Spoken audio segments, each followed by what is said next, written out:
Hello friends, welcome back to my channel earth mom Dehradun. मैं हूं ज्योति और आप सभी का स्वागत है मेरे चैनल पे। चैनल में नए जुड़े हैं तो प्लीज़ चैनल को सब्सक्राइब ज़रूर करना, वीडियो को लाइक ज़रूर करना, नीचे एक बेल नोटिफिकेशन है उसको हिट कर देना ताकि मैं जब भी कोई न्यू वीडियो अपलोड करूँगी आप सभी को उसका नोटिफिकेशन मिल जाएगा।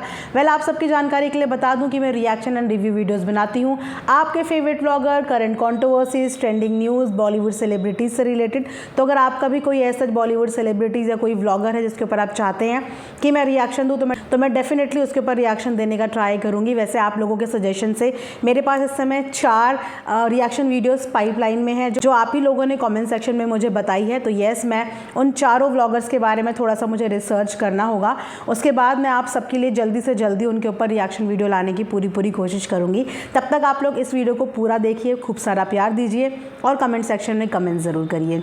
तो जिस पर्टिकुलर टॉपिक के बारे में मैं आज बात करने वाली हूँ ये भी मेरी एक सब्सक्राइबर द्वारा ही मुझे बताया गया था एंड आई एम श्योर कि जब मेरी ये वीडियो आएगी वो ज़रूर इस पर कमेंट करेंगी, क्योंकि आज से 3 दिन पहले उन्होंने मुझे बताया था कि कोई इंटरव्यू आया है कि मैडम और जनाब की फैमिली के ऊपर किसी ने एक इंटरव्यू दिया है और उस इंटरव्यू में बहुत सारी ऐसी बातें बताई गई हैं और बोली गई हैं जो वाकई में रिएक्शन देने के लायक हैं। ये भी जनाब और मैडम के फैंस हैं ना, उन्हें आराम से पता होगा कि कहाँ पे ये न्यूज़ आई है, क्योंकि वो हर जगह की खबर रखते हैं। सो यस, इंटरव्यू देने वाले कोई फैज़ान थे, लेकिन मुझे सिर्फ एक चीज़ समझ में नहीं आई कि इंटरव्यूअर द्वारा सिर्फ और सिर्फ मैडम के बारे में ही क्वेश्चन क्यों किया गया।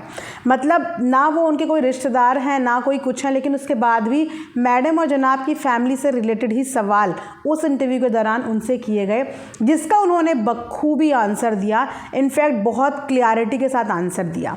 जहाँ पे सबसे पहला क्वेश्चन उठा कि क्या मैडम ने अपना धर्म चेंज कर दिया है, लेकिन उसके इस सवाल पे जो फैज़ान जी यानी कि उन्होंने जो जवाब दिया, उन्होंने बोला कि जी नहीं, अगर उनका धर्म चेंज हुआ होता तो उनका सबसे पहले नाम चेंज होता, और अगर उनका नाम चेंज नहीं है तो इसका मतलब उनका धर्म चेंज नहीं है, और अगर धर्म चेंज नहीं है तो इसका मतलब कि शादी कंसिडर नहीं की जाएगी।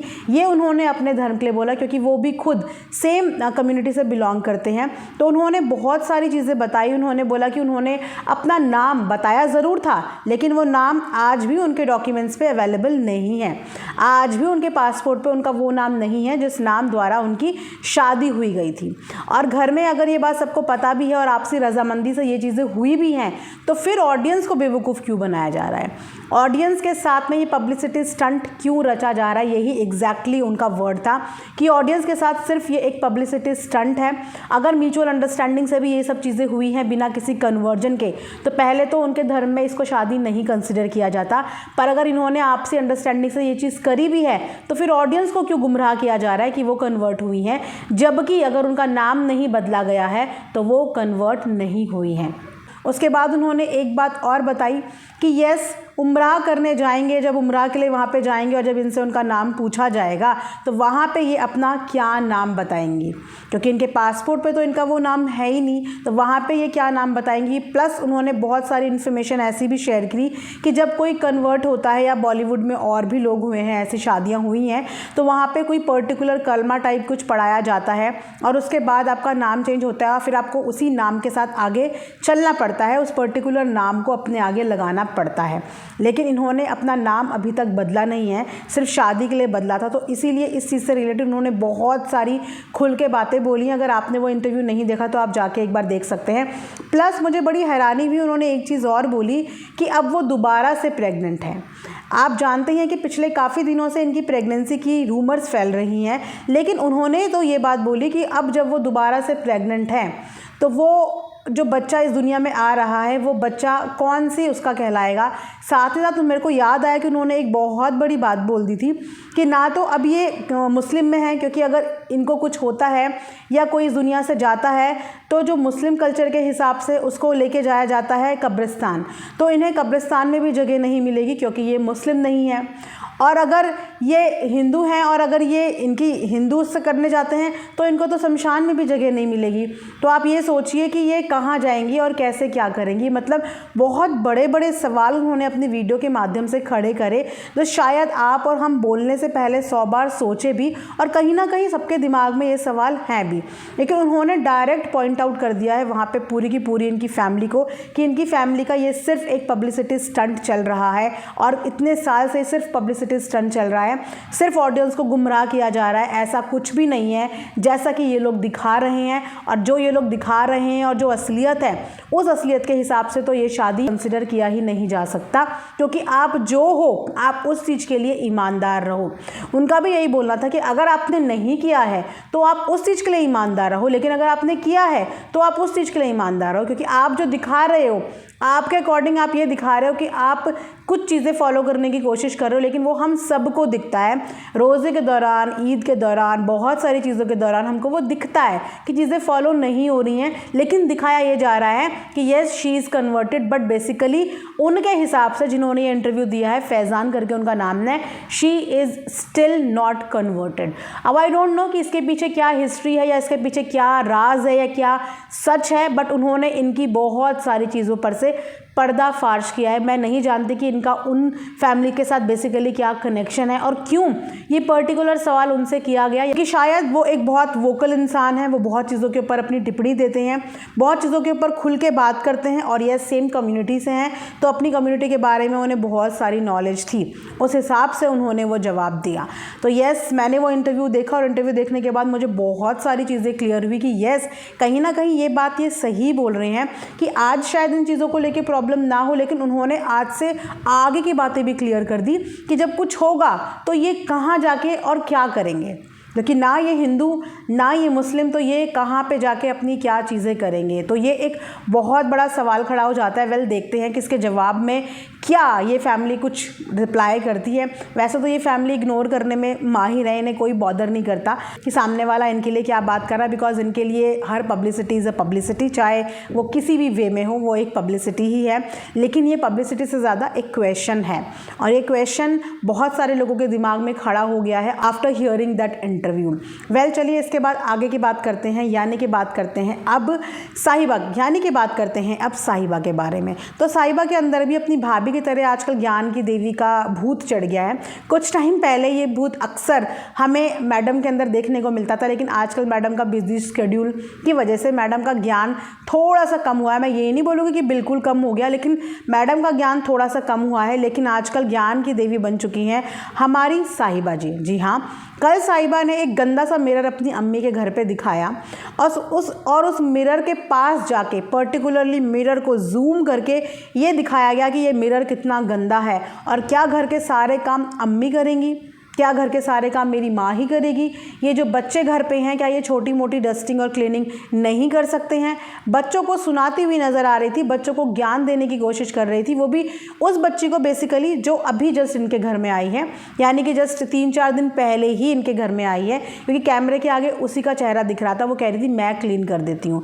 जो बच्चे इतने टाइम से वहाँ रह रहे हैं, उन बच्चों की गंदगी को कभी भी दिखाया नहीं गया कि उन बच्चों ने क्या मैस घर में मचाया रहता है, क्या किचन में मैस मचाया रहता है। फ्रिज जाके देखो तो सालों सालों पुरानी सब्जियां उसमें पड़ी रहती हैं, उस चीज़ को कभी नहीं दिखाया गया। लेकिन आज जो शीशा गंदा है, जो मिरर पे छिटके हैं, वो छिटके दिखाए गए, और उस पर तीनों बच्चों को उस चीज़ के लिए बोला गया कि क्या तुम लोग इतनी बेसिक सी छोटी चीज़ नहीं कर सकते। उसके बाद ये भी बोला कि लाओ मैं कर देती हूँ, लाओ इसे मैं कर देती हूँ। लेकिन वो कहते हैं ना कि कुछ चीज़ें किसी के मुंह से ना शोभा नहीं देती, तो वो चीज़ें, वो सीख, वो ज्ञान अगर कोई और देता तो तब भी समझ में आता कि चलो बच्चों को अच्छी शिक्षा मिल रही है।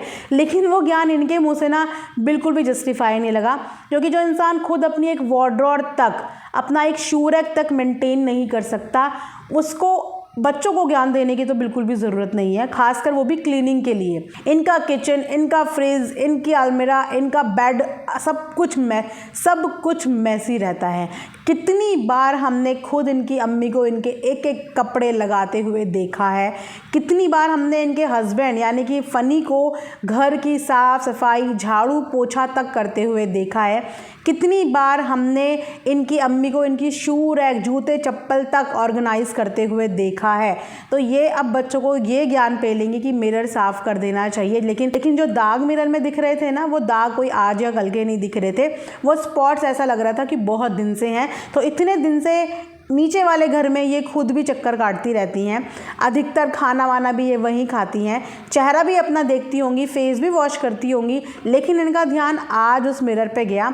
आज से पहले ये खुद भी तो वो मिरर क्लीन कर सकती थी। मतलब आप ये सोचो ना, घर का किचन का काम डॉटर खाला आके संभालती हैं, डॉटर खाला नहीं होती तो अम्मी आके संभाल लेती हैं, ठीक है। तो ना तो इनके पास किचन का कोई काम करने के लिए है, इनके पास अपना व्लॉग का काम करने के लिए। अगर वो गंदगी इनको ही दिख रही थी तो उसमें बेचारे बच्चों को सुनाने की क्या ज़रूरत थी। बच्चों के अंदर तो फिर भी मैं ये बोलूँगी इतना कॉमन सेंस नहीं होता, जब इतने बड़े मतलब 25-28 साल की तो होंगी ये, इससे ज़्यादा ही ना हो, जब इतनी बड़ी होने के बावजूद इन्हें बेसिक चीज़ें नहीं पता कि घर में क्या कॉमन सेंस होनी चाहिए, क्या चीज़ें किस तरीके से होनी चाहिए, किस तरीके से नीट एंड क्लीन कैसे ऑर्गेनाइज करना चाहिए। तो इतने बच्चों को सच में पता होगा कि सफाई कैसे रखनी चाहिए। बच्चों की तो अभी ये एज है गंदगी करने की, और आपने उन बच्चों को सिखाया ही क्या है? मैस करना ही तो सिखाया है, क्लीन करना सिखाया कहाँ है? बर्बाद करना सिखाया है, खाना बर्बाद, चीज़ें बर्बाद, लाओ पकाओ, ख़राब बना दो फेंक दो, कुछ बनाओ तो एक नहीं 10-10 बर्तन कर दो, गैस पे बनाओ तो गैस मैसी कर दो। तो यही सिखाया है उनको, क्लीनिंग सिखाई कहाँ है? और उनको सिखाने से पहले सबसे पहले घर के बड़ों को वो क्लीनिंग सीखने की ज़रूरत है, क्योंकि वाकई में इनका घर मैसी रहता है। और ये बात खुद इनके भाई ने भी बोली थी जब इनको ये फ्लैट दिया था, भाई ने बड़े प्यार से अपनी इतने साल की कमाई से लाके, तो यही बोला था कि इस फ्लैट को अब मैस मत करना, कपड़े मुझे यहाँ वहाँ लटके हुए नज़र नहीं आने चाहिए, मुझे यहाँ वहाँ चीज़ें पड़ी हुई नहीं नज़र आनी चाहिए। लेकिन उसके बाद भी अक्सर इन लोगों का अंदर के बेडरूम दिखते नहीं है, बहुत कम होता है कि कभी कैमरे में ये लोग दिखाते हैं, क्योंकि डेफिनेटली वहाँ पे मेस ही पड़ा हुआ होता होगा। ज़्यादातर व्लॉग में आप लोग या तो किचन एरिया देखते हो या हॉल एरिया देखते हो, उसके अलावा अंदर क्या मेस पड़ा है ये हमें देखने को नहीं मिलता। लेकिन हाँ, कई बार इनके फ्रिज से जो सड़ी सड़ी इतने दिन पुरानी सब्जियाँ मिलती हैं, वो देख के पता चलता है कि घर में जो बड़े हैं वो कितना हाइजीन मेंटेन करते हैं, और घर के जो छोटे हैं उनको फिर भी लेक्चर और भाषण दे के एम्बेरस किया जाता है, वो भी ऑन कैमरा एम्बेरसमेंट। और उसके बाद ये दिखाया जाता है कि देखिए साफ अल्टीमेटली मैंने ही किया है, इन बच्चों ने नहीं किया है। तो आजकल ये ज्ञान चल रहा है साहिबा का, जो ज्ञान देख के बिल्कुल भी डाइजेस्ट नहीं हुआ। मैंने कहा यार इस पे तो बात करूँगी मैं, वैसे कल भी इस पे बात करने वाली थी, लेकिन ये पॉइंट मेरे माइंड से स्किप हो गया, तो मैंने कहा चलो कोई नहीं, इसे आज वाले व्लॉग में हम लोग कवर कर लेंगे, यानी कि आज के रिएक्शन वीडियो में कवर कर लेंगे। उसके बाद अम्मी का बर्थडे सेलिब्रेशन हो चुका है।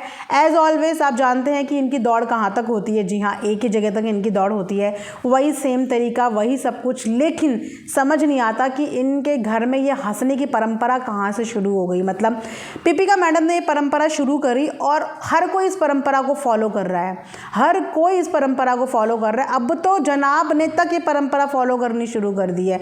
मतलब घर में एक इंसान काफ़ी नहीं था ऑडियंस को हार्ट अटैक देने के लिए, कि अब एक से बढ़कर एक अपनी अपनी हंसी ला के ऑडियंस को हार्ट अटैक दे रहे हैं। भाई साहब मतलब हद होती है टॉर्चर करने की भी ऑडियंस को। अब तो पूरा परिवार ही लग पड़ा है कि भैया टॉर्चर तो करके रहना है। तो आंटी जी का बर्थडे बहुत अच्छे से सेलिब्रेट हो गया, हमेशा की तरह बैक स्टेज पे बैलून्स लगा के सेम जगह से जहाँ से इनका केक हमेशा आता है वहीं से केक आया, वहीं से केक कट हुआ। इस बार सबके सब डाइट फॉलो कर रहे हैं। इसके लिए मैं एक डेडिकेटेड एक अलग से वीडियो बनाऊंगी जिसमें हम बहुत मज़े करेंगे डाइट से रिलेटेड और बहुत मज़ेदार बात करेंगे।